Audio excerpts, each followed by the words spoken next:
Hello everyone, my name is Altamash Shaikh. कल आपके accounts का सेकंड लास्ट पेपर है कॉमर्स के बच्चों का, और अकाउंट्स का पेपर एक ऐसा पेपर है जहां पे हर बच्चा मैक्सिमम स्कोर कर सकता है। अगर स्कोर करने की बात आती है तो वहां पे हम ऑब्जेक्टिव्स को लेकर बड़े परेशान होते हैं कि जो ऑब्जेक्टिव्स हमसे पूछे जाएंगे क्या उसका सवाल का जवाब हम दे पाएंगे या नहीं दे पाएंगे।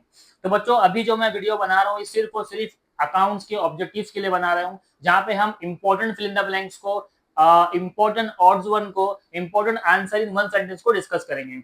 अब इंपॉर्टेंट ये है कि जब ये वीडियो आपको मिलेगा शायद आपका पेपर के लिए कुछ आवर्स बचे होंगे, तो कुछ आवर्स पहले ही ऑब्जेक्टिव्स को पढ़ा जाता है, इसलिए मैं वीडियो को लेट बना रहा हूँ और लेट ही अपलोड कर रहा हूँ। बट जैसे ही वीडियो अकाउंट्स के पेपर से पहले आपके सामने आ जाए तो एक बार वीडियो को जरूर देखना, तो आपका 20 मार्क का ऑब्जेक्टिव 100% करेक्ट जाएगा। ठीक है, स्टार्ट करते हैं बच्चों। सबसे पहले फिल इन द ब्लैंक्स है। ये जो फिल इन द ब्लैंक्स है बच्चों, इसमें आपको ऑप्शंस दिए जाते हैं, 4 में से सही ऑप्शंस आपको करेक्ट करना है। तो मैं जो फिल इन द ब्लैंक्स आपको दे रहा हूँ, पेपर में ये आने के पूरे पूरे चांस है। जिसमें पहला है, in case of dissolution assets and liability are transfer to dash account. तो आपको 4 ऑप्शन दिए जाएंगे, bank account, partners capital account, realisation account and partners current account. तो सही ऑप्शन आपको पता है बच्चों के रियलाइजेशन अकाउंट इसका सही आंसर है। इन द सेकंड क्वेश्चन है, in the absence of an agreement interest on loan advance by the partner to the firm is allow at the dash rate. तो परसेंटेज दिया हुआ है 5%, 6%, 10% एंड 9%। तो इसका करेक्ट आंसर है बच्चों 6%। तो ये क्वेश्चन और इसका आंसर आपको पेपर में याद रख के जाना है। If any asset is taken over by partner from the firm, which account will be debited? Capital account, assets account, revaluation account and profit and loss adjustment account या बैलेंस शीट? तो इसका सही आंसर है बच्चों capital account. Point number 4, the balance of the capital account of retired partner is transferred to his dash account if it is not paid. Loan account, personal account, current account या उसका सन account? तो इसका correct answer है बच्चों उसके loan account में transfer किया जाता है।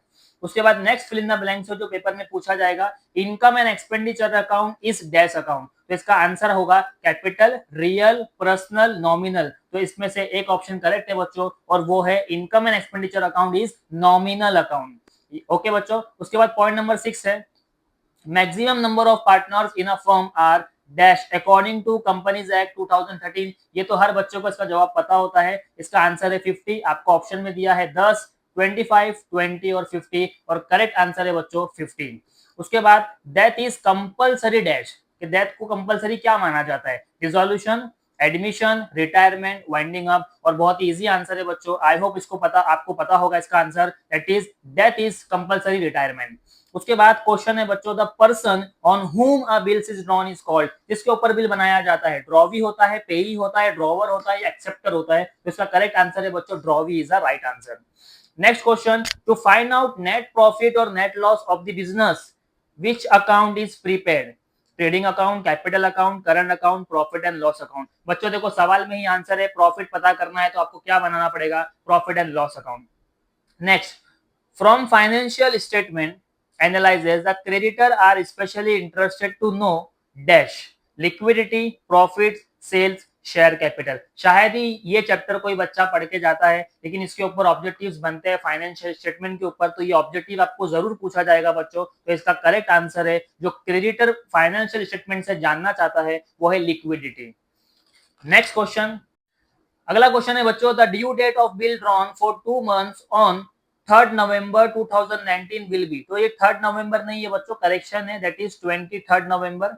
तो 23 नवंबर को अगर कोई बिल बनाया गया तो 2 महीने बाद की डेट क्या होगी? तो 23 नवंबर से अगला महीना आता है दिसंबर, 23 दिसंबर। 23 दिसंबर के बाद अगला महीना आता है बेटा 23 जनवरी। तो जनवरी की 23 को 2 महीना पूरा हो रहा है। आपके टीचर ने आपको जरूर सिखाया देगा कि आपको 3 दिन ग्रेस डेज ऐड करने होते हैं। तो अगर मैं 23 जनवरी के अंदर 3 दिन ऐड करूं तो 26 जनवरी आता है, और 26 जनवरी को बच्चों कभी भी बिल का पैसा नहीं मिल सकता है, बिकॉज ये है गवर्नमेंट हॉलीडे। तो 26 जनवरी अगर डेट आ रहा है तो आपको हमेशा एक दिन पहले का डेट चूज करना है, दैट इज 25 जनवरी।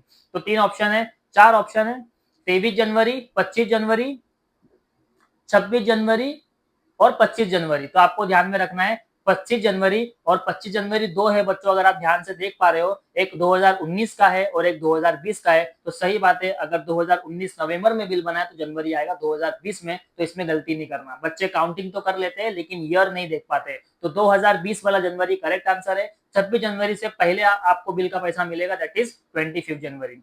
100% बच्चों पेपर में ये क्वेश्चन आएगा। Decrease in the value of asset should be dash profit and loss adjustment account. इसका आंसर क्या है बच्चों? इसका सही आंसर है इट्स डेबिटेड।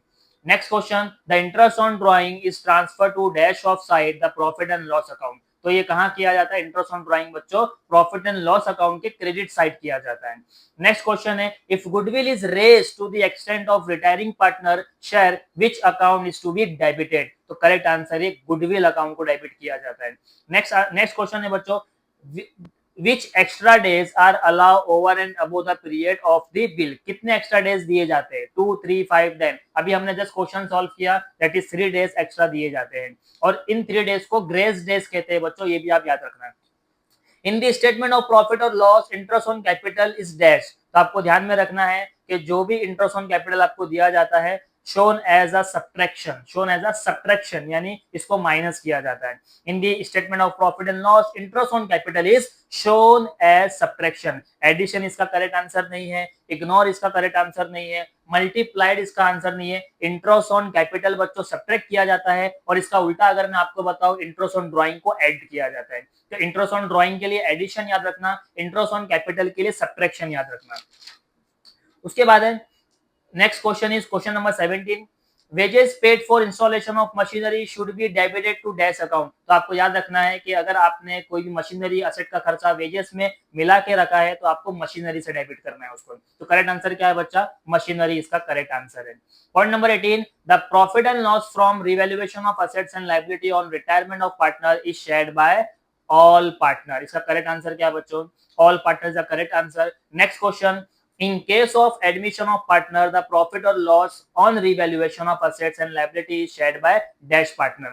तो आपको याद रखना है इसका करेक्ट आंसर है बच्चों ऑल पार्टनर इसको आपस में शेयर करते हैं। अभी मैं आपको पूरा इसके पीछे की डिटेल नहीं दे पा रहा हूं, इसलिए मैं सवाल पढ़ते ही इसका आंसर आपको बता रहा हूं।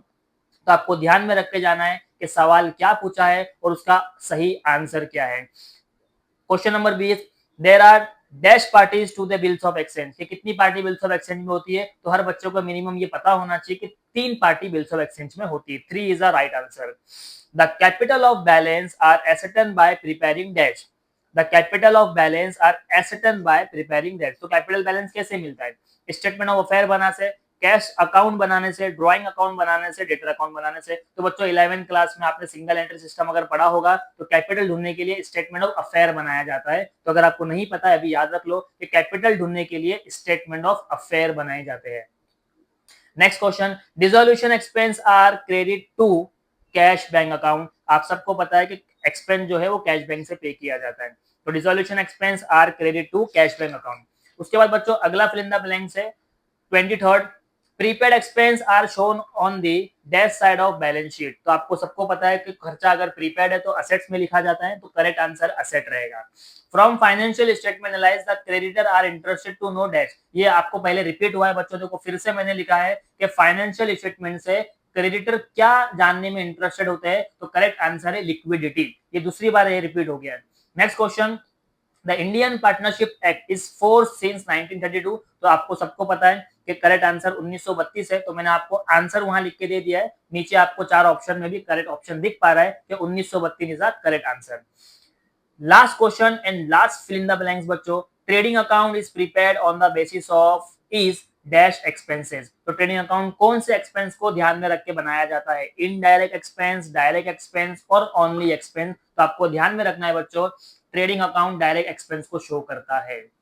यहाँ पे मैंने आपको 26 फिल इन द ब्लैंक्स दिए बच्चों। 26 में से 5 अगर पूरी आ जाती है तो आपके 5 मार्क्स ऑब्जेक्टिव में कंफर्म हो जाते हैं। तो आई बिलीव कि जैसे ही आपको ये वीडियो मिले फिल इन द ब्लैंक्स 26 के 26 आपको अच्छे से देख के जाने हैं। 100% ये आपको पहले से आता भी होगा, एक बार आपका रिवीजन हो जाएगा। और जिनको नहीं आता है तो एटलीस्ट वो क्वेश्चन ध्यान से पढ़े और उसके आंसर को दिमाग में बिठा के जाए।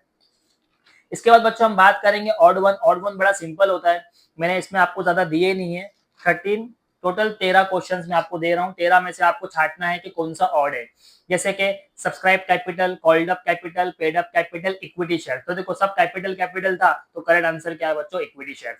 Next building machinery furniture bills payable, आपको साफ दिख रहा है कि 3 असेट्स है और एक लाइबिलिटी है, तो liability is the correct answer, bills payable odd one.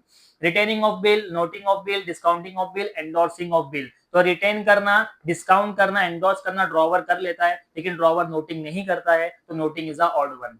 Audit fees, insurance, medical expense, sundry receipt, देखो बेटा 3 खर्चे हैं और एक इनकम है, तो अगर एक इनकम अकेली है तो वो ऑड वन में जाएगा, sundry receipt is the correct answer. General reserve, creditor, investment, capital, तो 3 चीज आपको लायबिलिटी साइड पे मिलती है, इन्वेस्टमेंट आपको असेट साइड पे मिलता है, तो investment is your odd one. Wages, salary, royalty, computer, wages, salary, royalty, computer, तो वेजेस हो गया, सैलरी हो गया, रॉयल्टी, तीनों के तीनों खर्चे हैं, एक्सपेंस है, कंप्यूटर असेट है बच्चों, तो ये कहां जाएगा, ऑड वन में जाएगा। मशीनरी, कंप्यूटर, फर्नीचर, सैलरी, तो मशीनरी असेट है, कंप्यूटर असेट है, फर्नीचर असेट है, और सैलरी एक्सपेंस है बच्चों, तो salary is your correct answer. Bills receivable, bills payable, endorsement of bill, cash memo, तो बिल के रिलेटेड 3 पॉइंट है, bill receivable, bills payable, endorsement, cash memo is a different, तो ये ऑड वन में जाएगा, cash memo is a correct answer.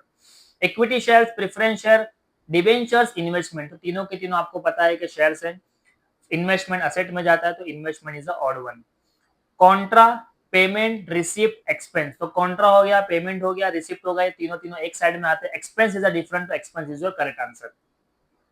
Discount receive, dividend receive, interest receive, depreciation, तो आपको साफ दिख रहा है बच्चों तीनों रिसीव हो रहे हैं, डेप्रिसिएशन तो माइनस किया जाता है, तो ये ऑड वन में जाएगा। The decrease in furniture, patent return of, increase in bills payable, RDD return of, तो तीनों के तीनों असेट्स और लायबिलिटी पे एडजस्ट किए जा रहे हैं, तो तीनों के तीनों जो है इंक्रीज और डिक्रीज पे काम कर रहे हैं, RDD is a reserve for doubtful debt, तो ये आपको क्या रखना है, ऑड वन में याद रख के जाना है। Very good. Super profit method, valuation method, AVM और एफसीएम, तो ये जो है बच्चों ये शेयर वैल्यूएशन ऑफ जो हमने गुडविल सीखा था एडमिशन ऑफ पार्टनर दैट में, कि आपको गुडविल पता करने के सुपर प्रॉफिट मेथड भी होते हैं और एवरेज प्रॉफिट मेथड भी होता है, तो आपको ध्यान में रखना super profit method, valuation method और एवीएम एक साथ आ गया, तो जो एफसीएम है बेटा ये आपका क्या रहेगा, ये ऑड वन में जाएगा। तो टोटल मैंने आपको 13 ऑड वन दिए है, लास्ट 7 साल, 8 साल और 12 साल के पेपर में बच्चों ऑड वन 2 से 3 बार ही आया है, आप लकी हो गए अगर आपके पेपर में ऑड वन आ गया। ओके, उसके बाद है बच्चों आंसर इन वन सेंटेंस, तो आंसर इन वन सेंटेंस आपको स्क्रीन पे दिख रहा होगा, मैंने आंसर दे दिया है, तो मैं अभी वीडियो में आंसर नहीं पढ़ूंगा, मैं सिर्फ आपको आईएमपी क्वेश्चन रीड करके बता रहा हूँ कि पेपर में क्या आ सकता है, तो उसका आंसर आप ध्यान से पढ़ लेना। आंसर इन वन सेंटेंस में आपको पहले याद रखना है व्हाट इज लेगेसी, लेगेसी क्या होता है, उसका आंसर मैंने आपको लिख के दिया है बच्चों, सेम एज इट इज लिख के आना, पूरे मार्क्स मिलेंगे। व्हाट इज लेगेसी के बाद what is cess, computer accounting system, who is called insolvent person, number 4 what do you mean by reserve capital, number 5 what is the revaluation account, number 6 when is realization account open, number 7 why is partnership deed necessary, number 8 what is sacrifice ratio, number 9 how to view report in tally, number 10 what is gain or benefit ratio, number 11 who is drawer, number 12 what is statement of affair, number 13 to which account gross profit is transferred, number 14 what is share premium of meaning, and number 15 what is due date of bill, number 16 what is capital fund, number 17 what is equity shares, number 18 what are noting charges, number 19 what is analysis of financial statement, number 20 when is the bill is said to be honour. तो बच्चों total मैंने आपको 20 one sentence दिए हैं, I hope के 20 के 20 one sentence आप जरूर पढ़ के जाएंगे, पेपर में इसमें से 5 आने के पूरे पूरे चांसेस है। उसके बाद बच्चों ट्रू और फॉल्स, अग्री और डिसएग्री आपको ध्यान में रख के जाना है, ट्रू और फॉल्स और अग्री और डिसएग्री सेम होता है, बस आंसर लिखने का फर्क ये होता है कि ट्रू और फॉल्स में ट्रू और फॉल्स लिखना पड़ेगा, अग्री में अग्री या तो डिसएग्री शो करके आना होता है। Okay, partnership is an association of two or more person, तो आपको इस पे ध्यान देना है कि अग्री है या डिसएग्री है, तो आपको पता है कि टू और मोर पर्सन से ही पार्टनरशिप चलती है, that is agree. Not for profit concern, do not prepare balance sheet, 100% NPO balance sheet बनाता है, तो हम इससे डिसएग्री करेंगे। Current account always shown a debit balance, हम इससे भी डिसएग्री करेंगे, बिकॉज करंट अकाउंट कभी डेबिट बैलेंस शो करता है तो कभी करंट बैलेंस शो करता है। Next, a bills of exchange is a conditional order. क्या bills of exchange conditional order है? तो हम इस पे भी क्या करेंगे, डिसएग्री करेंगे। मेरे हिसाब से बच्चों यहाँ पे आंसर अग्री आना चाहिए था। अ bills of exchange is a conditional order. Conditional order का मतलब क्या होता है कि हम कौन सी तारीख को और कितना अमाउंट का पेमेंट सामने वाले ड्रॉवर को करेंगे, तो ऑफकोर्स ये कंडीशन है, तो इसका आंसर अग्री होना चाहिए। Retiring partner is entitled to share in reserve fund accumulated profit, इसका आंसर भी अग्री है। On dissolution cash bank account is close automatically, that is agree, yes.